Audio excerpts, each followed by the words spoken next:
Well, Bob, to the surprise of just about no one, the president confirmed last night that he would veto the National Defense Authorization Act, the $750 billion package passed by Congress last week.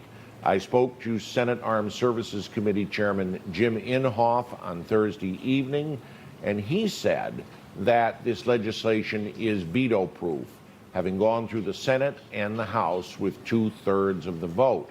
He did not understand a number of the president's objections to it.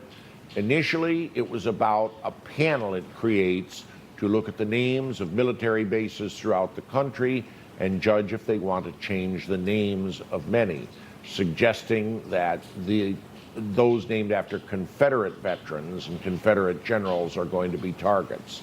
Then he cited China, saying it wasn't tough enough on China. Most in Congress say that if it's got $250 billion, there's enough armaments to be tough on China. Finally, the president raised a new objection that bewildered even strong supporters on Capitol Hill. He said that there was nothing about repealing Section 230 of the Communications Decency Act of 1996. This is the measure that provides protection from liability for internet companies and search engines that release material from third-party sources.